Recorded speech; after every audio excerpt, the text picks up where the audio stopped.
साथियों, स्वागत है आपका एक बार फिर से मेरे YouTube चैनल मेरा स्टडी पॉइंट पर। साथियों, आज की इस वीडियो में हम पढ़ने वाले हैं क्लास 9th मैथ का पहला चैप्टर 1.2 का प्रश्नावली को हल करने वाले हैं। कल की वीडियो में हमने सीखा कि वास्तविक संख्या क्या होती है, परिमेय संख्या, अपरिमेय संख्या क्या होती है और अपरिमेय संख्याओं को संख्या रेखा पर कैसे दर्शाते हैं। तो आज हम प्रश्नावली 1.2 को हल करने वाले हैं। तो चलिए हम क्लास को स्टार्ट करते हैं। सवाल क्या कह रहा है कि नीचे दिए गए कथन सत्य है या असत्य है। कारण के साथ उत्तर दीजिए। कारण के साथ उत्तर दीजिए। तो पहला सवाल है कि प्रत्येक अपरिमेय एक वास्तविक संख्या होती है। कह रहा है कि जो अपरिमेय संख्या है क्या वो वास्तविक संख्या है, तो हम कहेंगे क्या है ये सत्य है। क्या है ये सत्य है, क्योंकि जो वास्तविक संख्या होती है अपरिमेय और परिमेय संख्याओं के संग्रह होता है। तो जितने भी परिमेय संख्याएं होती हैं या अपरिमेय संख्याएं होती हैं वो क्या होती हैं, वो सभी वास्तविक संख्याएं होती है। आप इसका कारण लिख दीजिएगा कि सभी अपरिमेय संख्याएं वास्तविक संख्या होती है। इसके बाद अगला है कि संख्या रेखा का प्रत्येक बिंदु रूट m के रूप का होता है जहां m एक प्राकृत संख्या है। इसका आंसर जैसे इस आंसर इसका दूसरा देखेंगे कि संख्या रेखा का प्रत्येक बिंदु रूट m के रूप का होता है जहां m एक प्राकृत संख्या है। यानी कह रहा है कि जो रूट m वर्गमूल के रूप में होता है अपरिमेय के रूप में, तो वो कह रहा है जैसे कि ये एक संख्या रेखा है, ठीक है, 0 1 2 3 -2 -3। तो कह रहा है कि जो प्रत्येक बिंदु संख्या रेखा का प्रत्येक बिंदु रूट m का रूप का होता है। तो रूट m क्या रूट m कह रहा है, और m क्या है, एक प्राकृत संख्या। क्या है, m एक प्राकृत संख्या है। जब प्राकृत संख्या है तो इसलिए लिख सकते हैं root 1, root 2, root 3, root 4, root 5 इत्यादि। ये प्राकृत संख्या के रूप में हो गया। ये सभी संख्या क्या है, ये सभी संख्या है धनात्मक है। क्या है, धनात्मक के रूप में है।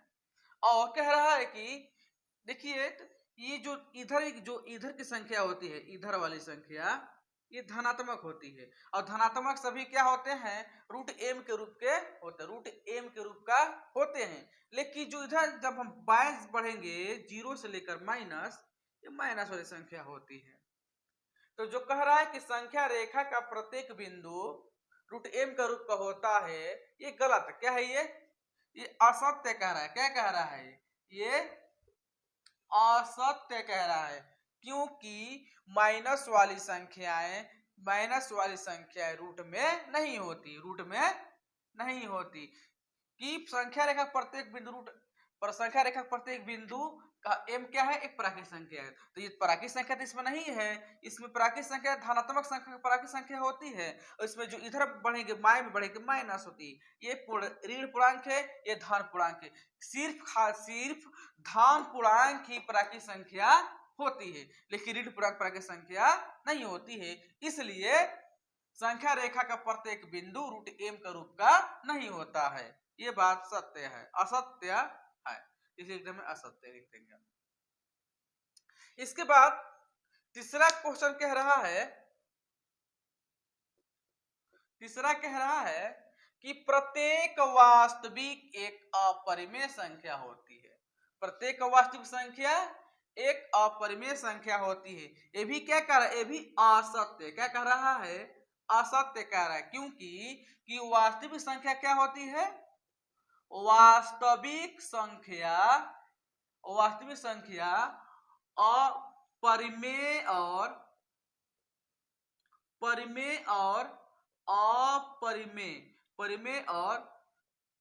अपरिमेय के मेल से बनती है।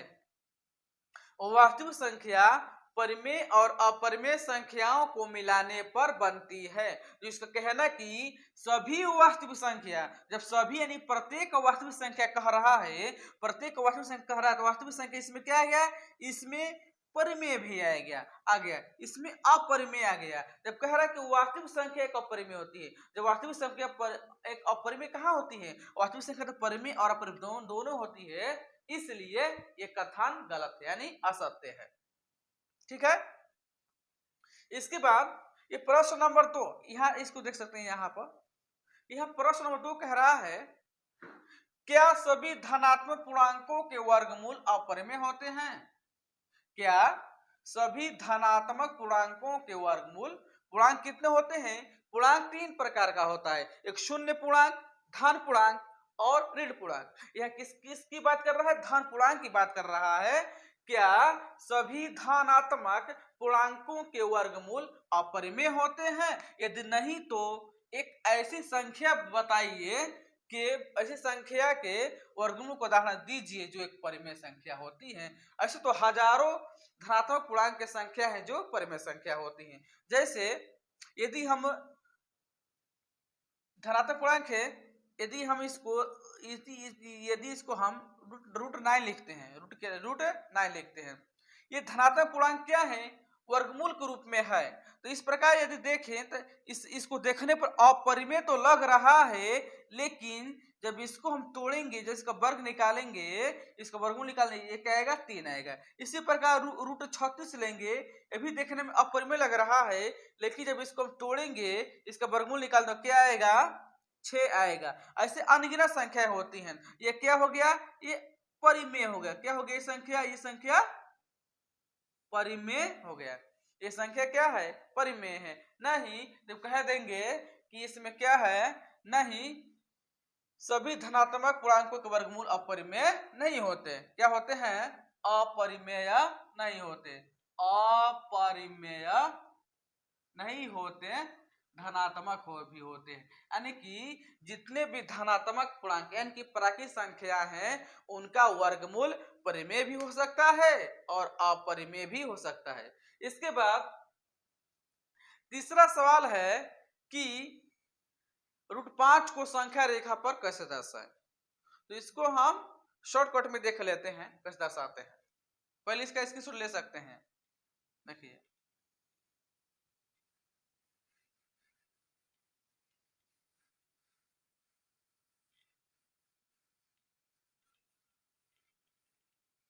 जैसे में इसका तीसरा सवाल है, इसका कौन सा सवाल है?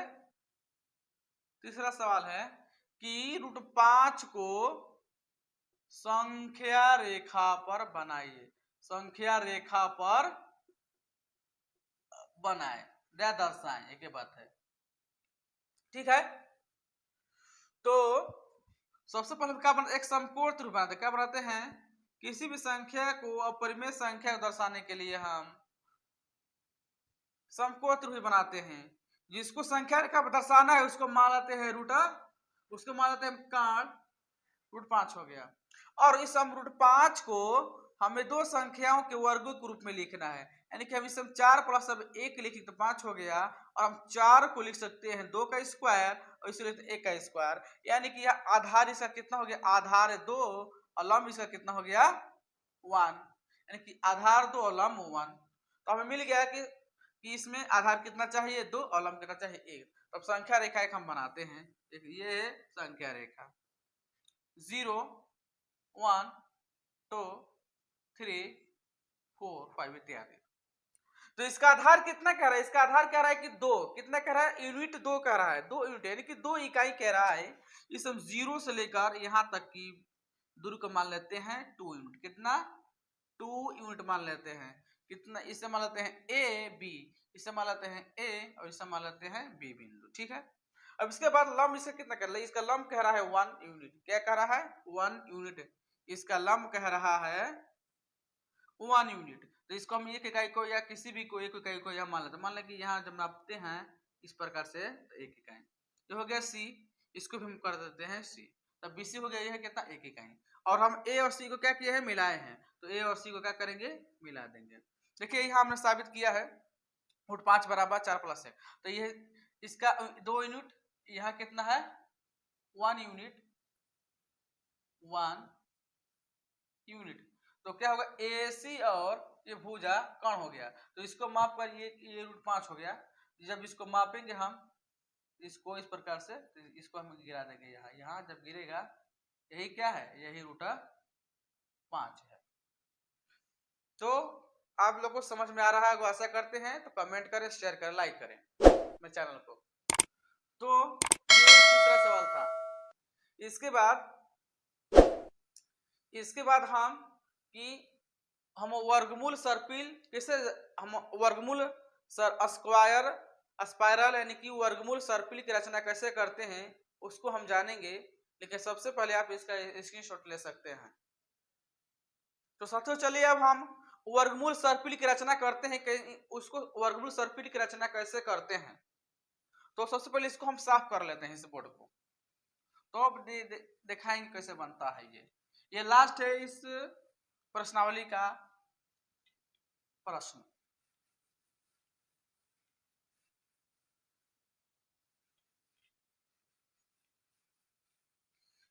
इसे कह रहा है कि वर्गमूल सर्पिल की क्या कर रहे हैं, रचना करें। वर्गमूल सर्पिल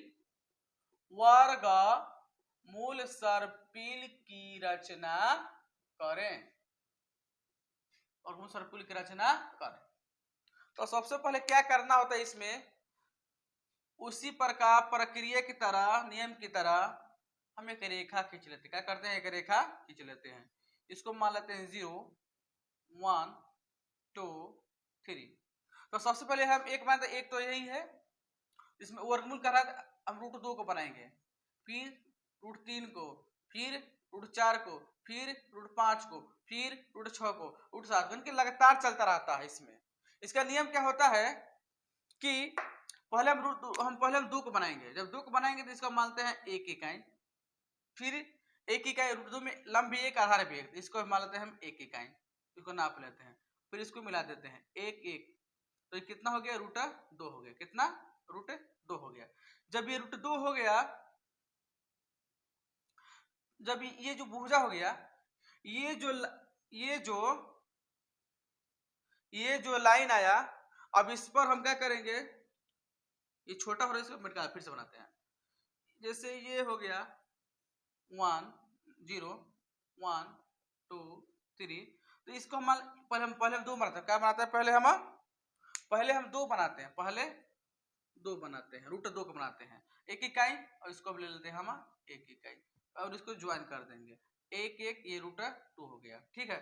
इसके बाद अब इस रूट 2 को हम क्या मानेंगे, आधार मान लेंगे, और इस हम रूट 2 क्या करेंगे, इसको हम अब यहाँ भी हम एक इकाई का लंब खींचेंगे, यहाँ क्या खींचेंगे, 1 इकाई का लंब खींचेंगे। फिर अब इसके बाद क्या करेंगे, फिर इस बिंदु को और इस बिंदु को हम इसको मिला देंगे। ठीक है, ये हो गया, ये रूट 2, ये कितना हो गया, ये रूट 3 हो गया। ठीक है।